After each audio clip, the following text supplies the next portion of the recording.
Hello everyone, this is Katie Sheeter. I am Mesa County Libraries Artist in Residence, August 5th through November 8th of 2024, and this is a recording of my Guide to Vending and Markets and Conventions presentation.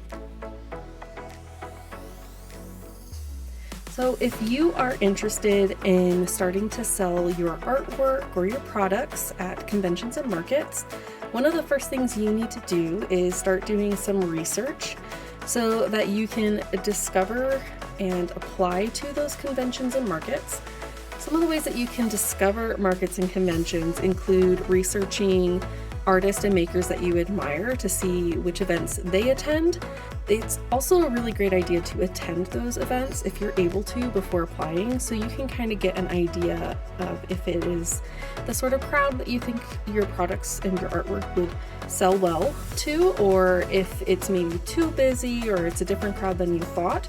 Another way to discover conventions by state and country is to visit www.artistalleyconfidential.com. You can check out different conventions based on the state that you are interested in selling in. It is important to subscribe and follow any conventions or market social media so that you can stay up to date on their application openings and deadlines. If you are a Grand Junction local, some of our art markets and convention opportunities include the Market on Main, which currently is $50 for a table. You can check out Base Camp Makers Market, which is free. You can also look into the Downtown Art Festival, which is free. And then the other one that comes to mind is our Mesa County Libraries Comic-Con. A table runs $25 and a 10 by 10 booth space runs $75, which is a really great deal. If this is your first time applying to a convention or an art market, first of all, congratulations, that is a really big step. But just in case you're, wanting to know what to expect going into that process, you're definitely going to want to start paying close attention to the details of those applications and make sure that you completely and accurately fill out every application that you are submitting. Most applications are going to ask for your business name, your best contact email. Often they'll ask for social media handles or your website or portfolio link. You're going to want to be ready with some product information. So if you are a print artist or if you sell original paintings or artworks, be ready to describe what product it is you are selling.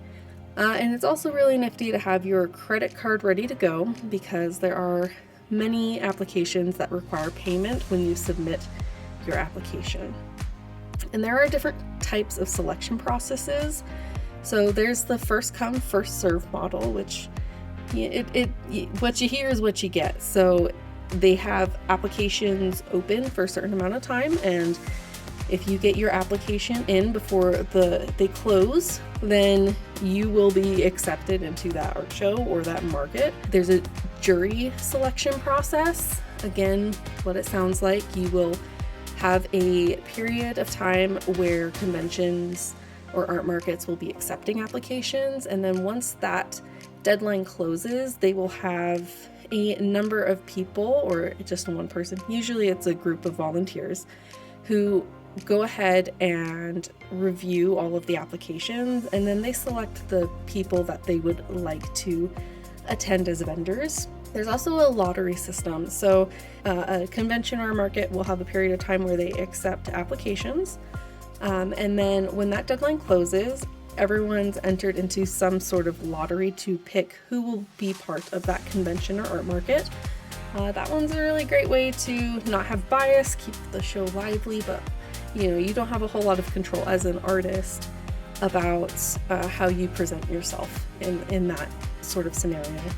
Some conventions and markets are moving towards a combination approach, so they can extend an offer to artists who have already shown at their convention or at their art market and encourage them to apply. And those people can get in on a first come first serve basis, and then they might open up another number of spots for new people to a apply for the convention or art market. And then those new applications will go through a jury process for selection. So what to do when you have been selected? First of all, don't freak out. This is a very exciting moment. And sometimes the details can be a little overwhelming. So here's just a little bit of a breakdown of what you as an artist or small business should be looking into right away when you get that acceptance letter or acceptance email. You are definitely going to want to be looking at getting your special event license. You are going to do this by visiting the city website of wherever that special event is being held. So if it is in Grand Junction, you are going to want to go to the Grand Junction City website and look for special event licenses. If you're selling in Denver, you're going to want to go check out the City of Denver's website. Sometimes when you've been accepted to a show, there will be information like a link to find these things, but that isn't always the case. So get comfortable looking for special event license stuff on city websites. Special event licenses cost money. It was $8 the last time I got one, so it's not too expensive, but be prepared to spend a little bit of money there. You're also going to want to be registering for the city special event. So in the case of Grand Junction, you want to visit the Grand Junction tax portal to do that. And really what that is you put in your business information and they will have a log of all of the special events that are going on, and you select the event that you were accepted to. You're going to want to prepare to collect and reserve taxes, so definitely be ready to look up the percentage you should be withholding for your city and state taxes. Some conventions and art markets are going to require that you have exhibitor insurance. Even if somewhere doesn't require it, it's probably a good idea to buy exhibitor insurance. Those sort of insurances can run about $50 a day depending on where you go. If you've been accepted to a show that is not local, you may be needing to start looking at this point for airfare or a rental car in order to travel to that location. You're going to want to start looking at booking lodging.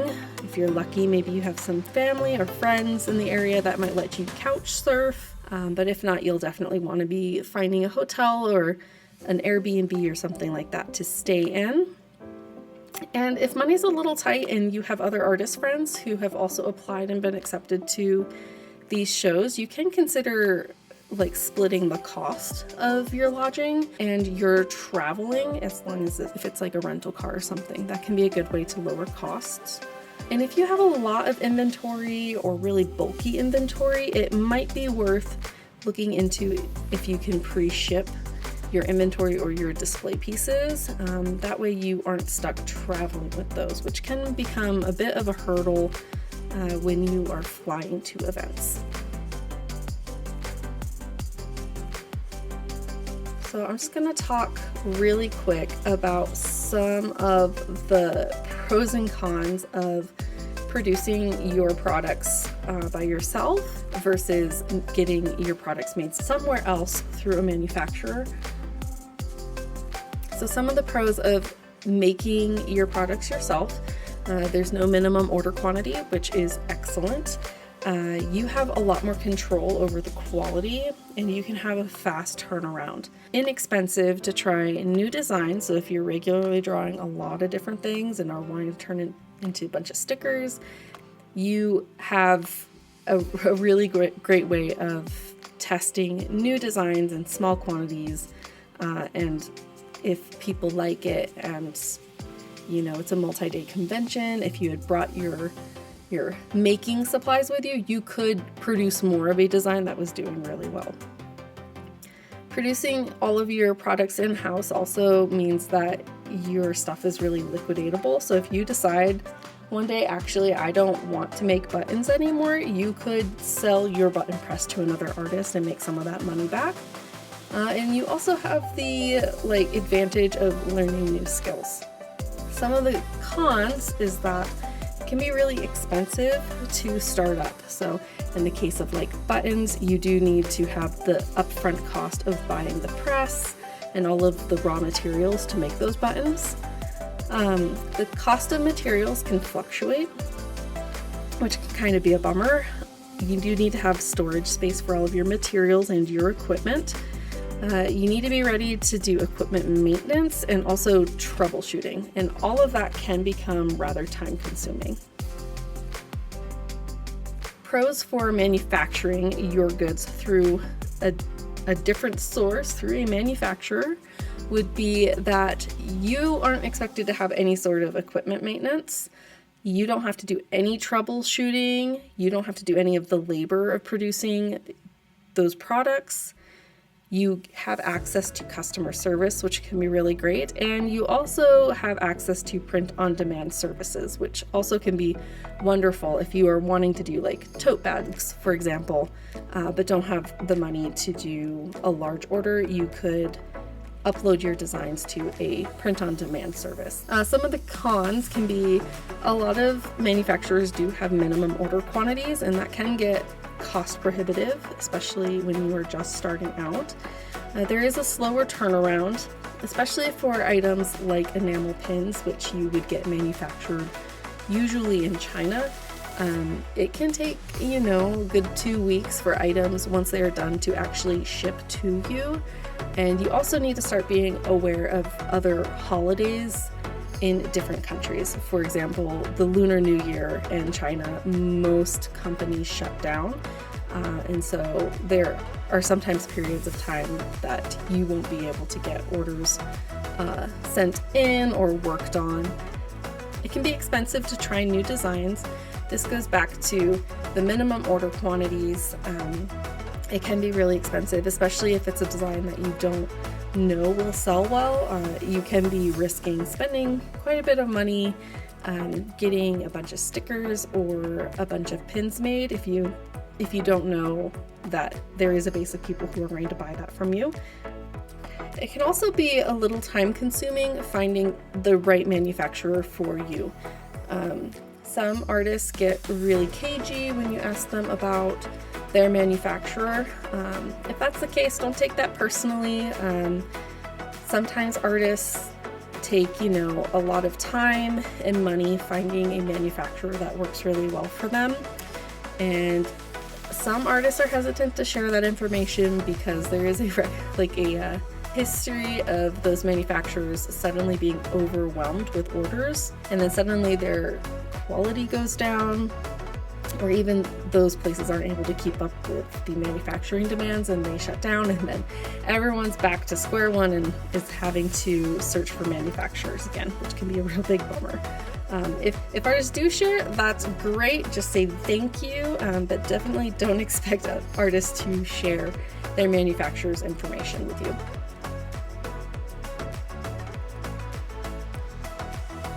So if you find yourself in a situation where you are looking for a manufacturer, we can go ahead and use stickers as an example here. I recently was shopping around for a new sticker manufacturer, and these are the different places that I ordered samples from, really just to get an idea of the different products. It had been a while since I'd been shopping around for a sticker manufacturer, so just casting a wide net to see what stickers I personally really liked and what price point really made sense for me. I kind of have a breakdown here of 3-inch die cut stickers and what the minimum order quantities are, what that cost is. I also have information about what currently those sticker samples cost to order from these places.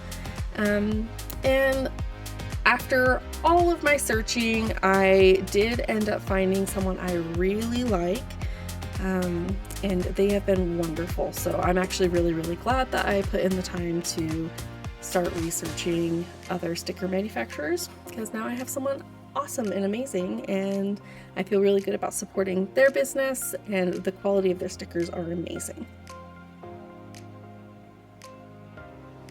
So let's talk a little bit about some display considerations. If this is your first time vending as an artist or a small business, here are a couple considerations to think about. So usually your first market or convention is going to be in an indoor venue.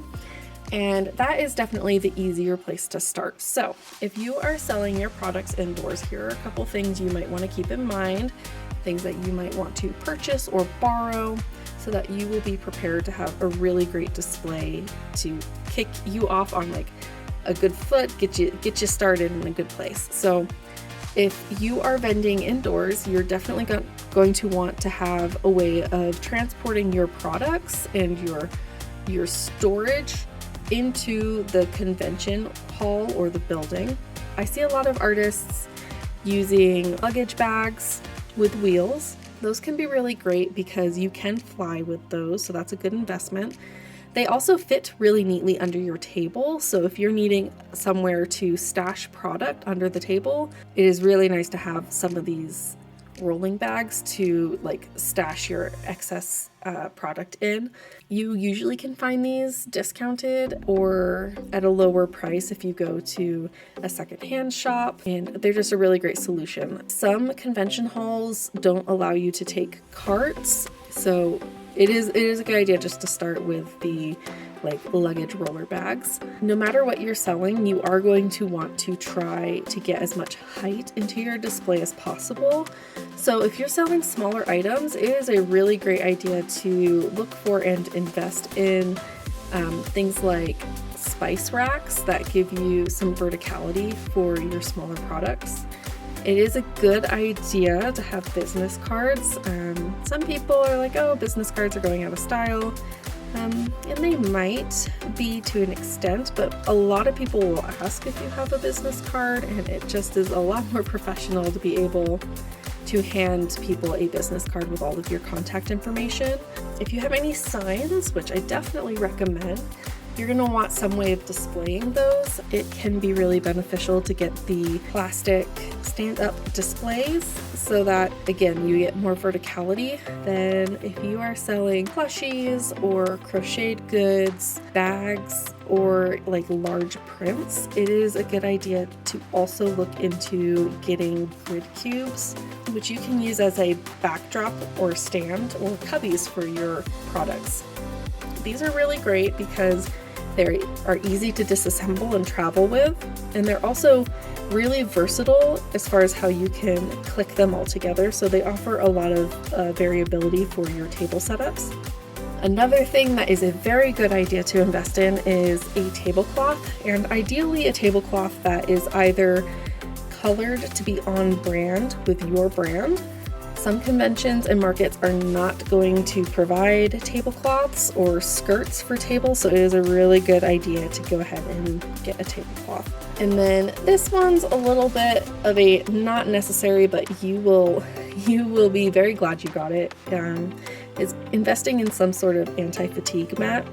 You are going to make a lot more sales if you are standing to greet customers instead of sitting. And when you stand for 7 to 9 hours during a convention, your feet and knees will really thank you if you take care of them and get a anti-fatigue mat. So moving on from indoor considerations, let's look at outdoor. For outdoor displays, you want to think of everything that you thought of for an indoor display, plus the following. Often, if you are setting up outside, you are going to be required to have a canopy or some sort of pop-up tent. And if you have a pop-up tent, you most certainly want to bring tent weights. If the market's running into the evening or it might get a little dark, it's really good to start thinking about what sort of lighting solution you can come up with so that people who are attending markets can still see your work. Most outdoor markets are not going to include chairs or a table. It might also be a really good idea to invest in little clamps to hold your tablecloths and other fabrics, maybe banners, from flying away in the wind. If you do have lights, you are going to want to invest in some sort of power bank to power your lights unless they have explicitly said that there's access to electricity, in which case you will be wanting to bring an extension cable of some sort.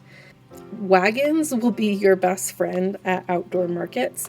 You can make what would have otherwise been 7 trips into like 1.5 or 2 trips. And most of these little wagons can collapse and be quite small and stow under your table. Here are some of the do's and don'ts. When you make it into a convention or an art market as a vendor, do have the following.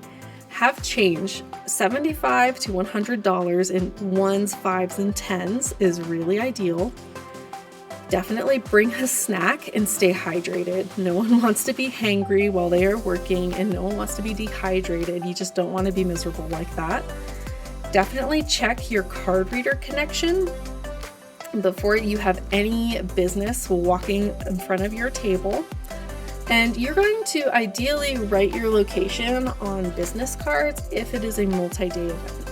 So if you're at a convention and it is a 4-day convention, a lot of people, especially if they are wearing a 4-day pass, are going to spend the first day or two walking around looking to see what there is, and then buy things on the 3rd and 4th day. And it would really be great if they remembered where to find you. So if they take a business card, if you've written your table location on there, they are going to be able to find you again. Also, it's a great idea to post your location on all of your socials. Go ahead and change your headers to reflect where you are. This can sometimes be an additional post that you pin to the top of your social media with like a little map of how to find you. And you want to make sure that you are displaying your item prices. I have seen so many artists make the mistake of not disclosing their prices, and that's really discouraged people from actually buying their art. So many people are introverted, or just there's a whole culture of if you have to ask for the price, you can't afford it, and you really don't want that to be a barrier for people to buy your products. It's just very important to display your item prices. You don't want any confusion there. You want to be fast. You want that information to be really fast for potential customers to find. You will be much more likely to make sales that way. And I already touched on this a little bit. You are going to be making a lot more sales if you are standing or if you sit in some sort of director's chair so that you're at eye level with potential customers. And you ideally are going to bring some sort of power bank for your phone or whatever device you are taking card payments on. The last thing you want to have happen is for you to be halfway through the convention and have your phone die and then no longer be able to take cards. If you are vending, you don't want to leave your table or booth with cash unattended. If you have a helper to stay at the table, great, no worries. If you don't have a helper and you need to leave, make sure you are taking any cash with you. A lot of people who vend solo will, instead of using a cash box, use like a fanny pack and keep all of their money there. That way the money is on them and they don't have to worry about, running to the bathroom real quick and someone sneaking behind their table and stealing all their money. You don't want to wear your exhibitor badge while exiting the convention or market. This is more important if you are vending alone. A lot of convention and market goers understand that if you are a vendor, you are likely to be carrying a lot of money on you, and you kind of make yourself a target if you advertise that you are an exhibitor when leaving. So it's a good idea just to tuck that in your shirt or take that off and stick it in a bag or a purse or in your pocket while you're leaving. Don't underprice your work. Or undercut fellow artists' prices. If you go to a convention, and most people who are selling similar products, if you are noticing that you are charging way less or way more than all of your neighbors, it is a really good idea to be ready to on the fly switch up your costs to switch up the prices on your products. That is going to make it a much more level playing field. And also it sets a tone for what attendees will expect to pay for, say, a 11 by 17 print or an enamel pin. Please also don't obstruct the table or booth neighbor's space. You have the 6 to 8 feet of table and about 3 feet behind that table to contain all of your products, all of the things that you need as a vendor. Don't let that spill out into other vendors' areas, and also don't have a display that extends forward into a hall or a walkway. That really prevents attendees from seeing the booths around you. And it might sound nice to, for you if more people stop at your table, but you are not going to be making friends obstructing the view of your neighbors' tables. It's also really great not to have a bad attitude. If you're sitting there really grumpy, a lot of people aren't going to want to approach you. If you are sitting or standing there really disengaged and not making any eye contact at all with anyone and just hanging out on your phone, people aren't going to stop and ask you questions or try to interact with you to buy anything. It's also important not to press potential customers for sales. So if people are browsing, you can just, acknowledge that they are there and be like, hello, or comment on their cosplay or their outfit, and just let them know you are there for any questions. But don't be all like, oh, what's your favorite thing? Oh, you should buy this. That can be a lot of pressure on people looking at your table. So let the customer kind of come to you. Don't spook them off. Don't forget also to network with fellow vendors. These are your peers. These are people who possibly have a lot of vending experience and you could learn a lot from them. You also can make really great friends with fellow vendors. Don't leave your space a mess. Makes perfect sense. Don't do it rule. And don't forget to bring packaging for your artwork. The last thing you want is to be the person selling prints who doesn't have art sleeves. That will disappoint your customers. So have some way of protecting your artwork. You spent a lot of time making that design and printing it, so just make sure that gets home with its new owner and in good condition. And also, if you had a really great show, or even if you had an okay show and you're like, I think I would like to try this again, don't forget to rebook your space if that is something the convention or market will let you do. Usually there is a discount if you reapply right away, so take advantage of those discounts. I really appreciate everyone's time taking a look at this presentation, and if you have any questions, definitely feel free to reach out to me on Instagram. I'm at pangolin_night on Instagram, or shoot me an email at pangolinnight@gmail.com, and I would love to answer your questions. That's it, and thank you.